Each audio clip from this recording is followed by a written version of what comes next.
Hello আসসালামু আলাইকুম দর্শক, welcome back to my channel. আশা করছি আপনারা সবাই ভালো আছেন। আবারও হাজির হয়ে গিয়েছি ভিন্ন ধরনের নতুন একটা রেসিপি নিয়ে।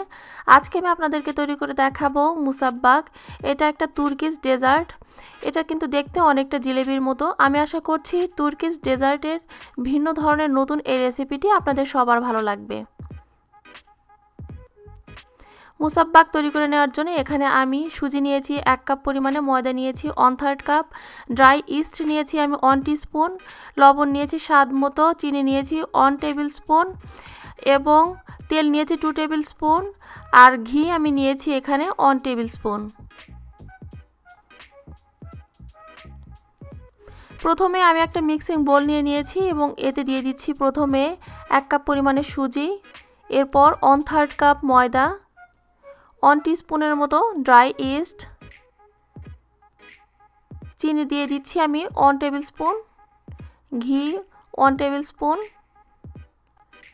তেল দিয়ে দিচ্ছি 2 টেবিল স্পুন এবং লবণ দিয়ে দিচ্ছি স্বাদ মতো। এখন সব কিছু আমি একটা স্প্যাচুলা দিয়ে ভালোভাবে নেড়ে চেড়ে নিয়েছি। এখন হালকা কুসুম গরম পানি দিয়ে আমি এটাকে তৈরি করে নিব। ব্যাটারটা আমার তৈরি করা হয়ে গিয়েছে। ব্যাটারের কনসিস্টেন্সিটা ঠিক এরকম হবে। এখন আমি এটাকে ঢাকনা দিয়ে ঢেকে 15 থেকে 20 মিনিটের জন্য রেস্টে রেখে দিব। এরপর আমি সুগার সিরাপ তৈরি করে নিব। সুগার সিরাপ তৈরি করে নেওয়ার জন্য আমি একটা প্যান নিয়েছি এবং এতে দিয়ে দিচ্ছি 1 কাপ পরিমাণে চিনি এবং 1.5 কাপ পরিমাণে পানি।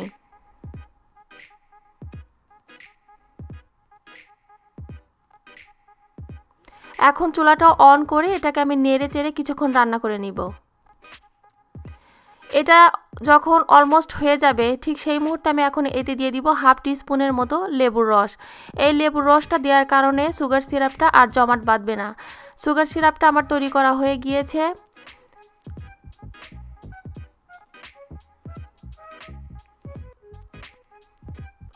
এরপর আমি যে ব্যাটারটা তৈরি করে রেখেছিলাম সেই ব্যাটারটা আমি একটা স্প্যাচুলা দিয়ে আবার নেড়ে চেড়ে নিব।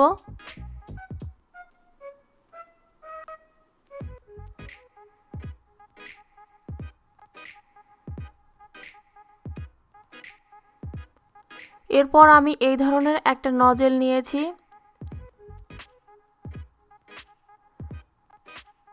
এবং এরকম একটা পেস্ট্রি ব্যাগ নিয়েছি। এখন নজেলটা আমি পেস্ট্রি ব্যাগের ভিতরে দিয়ে মগের ভিতরে পেস্ট্রি ব্যাগটা ঢুকিয়ে এখন এর ভিতরে আমি যে ব্যাটারটা তৈরি করে নিয়েছিলাম সেই ব্যাটারটা দিয়ে দিব।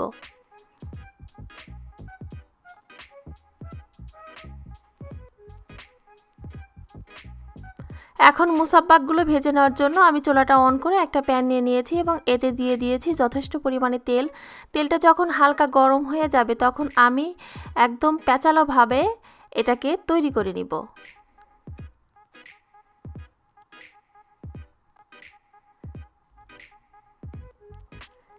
চুলার আঁচটা মিডিয়াম থেকে অনেকটা কমিয়ে আমি এপাশ ওপাশ গোল্ডেন ব্রাউন কালার করে এখন মুসাব্বাকগুলো ভেজে নিব। মুসাব্বাকটা আমার ভাজা হয়ে গিয়েছে। এটাকে আমি হালকা গরম থাকা অবস্থায় এখন চিনির শিরায় খুব ভালোভাবে এপাশ ওপাশ চিনির শিরার সাথে আমি মুসাব্বাকটা গড়িয়ে নিব।